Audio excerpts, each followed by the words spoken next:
already established in the DSA the obligation for them to analyze the risk they might pose to society, the societal risks. And in this particular case, we know there are designated very large online platforms that have minors and children are their main target. As I said, children and teenagers are a very important and relevant group to be taking into account when coming to digital services. The ECAD is focusing in two main lines of work. One, understanding algorithmic systems and their transparency, and in particular, recommender systems. And two, developing methodologies that could put children in the center. And that is how social media tries to, well, they focus on giving you these dopamine feelings, like addicts do, like, oh, you got a like, release of dopamine, you're happy. And then the more you're on social media, the more you're looking to get that dopamine, because the more you get it, the more difficult it gets to get the dopamine release. So it's actually the more time you spend on it, the more you will spend on it in the future. So not only likes for social validation, but also the way how our feed works. First, there is plenty of scientific evidence showing what works and doesn't work to reduce risky or harmful behaviors in society. Then let's avoid improvising or driving health policies based on perceptions, ideologies, or political or other political and economic reasons.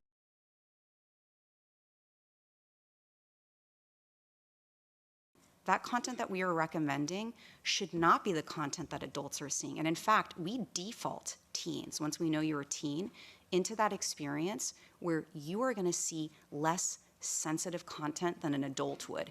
Meaning, even if the content doesn't violate our policies, for example, eating disorders, we do not allow content that promotes eating disorders on our platform. We spoke to teens and parents and caregivers in the UK, Ireland, France, Germany, and Italy. And we talked to them about screen time, how they manage it, and what help that they wanted to manage it.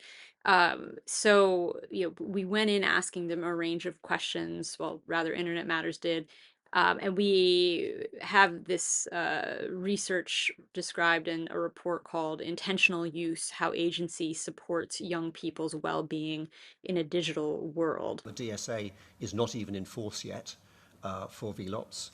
We're all working very hard to make sure that we are ready on the 28th of August, and at that point we'll be able to evaluate and ask some questions. I do want to just say, though, that, I think there are lots of responsibilities here. And we as a platform we absolutely do not shirk from our responsibility. It's our responsibility to identify under 13 users and to ensure that they don't have an account, or to direct them to YouTube Kids. Todas las cosas que nos han contado están muy bien, pero no son suficientes para hacer una evaluación. Necesitamos datos cuantitativos también. ¿Cuántos menores detectan ustedes que están haciendo una utilización que no sigue sus recomendaciones de no tendrías que dormir, son las 10 de la noche, no tendrías que dormir, son las 12 de la noche, no tendrías que dormir, son las 3 de la mañana? ¿Cuántos menores detectan ustedes de esta manera? Tienen los instrumentos de medición necesarios para hacerlo, pueden compartir con nosotros los datos que sí tienen, y si no los tienen, ¿cuándo los van a tener y cuándo podrán compartirlos con nosotros?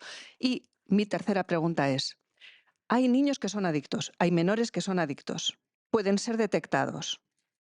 Y si las sugerencias no sirven, si la comunidad, los padres, etcétera, por lo que sea, es sorteada todo tipo de sugerencias de los entornos y de las comunidades, ¿pueden ustedes aplicar una herramienta de desactivación de la posibilidad de acceder?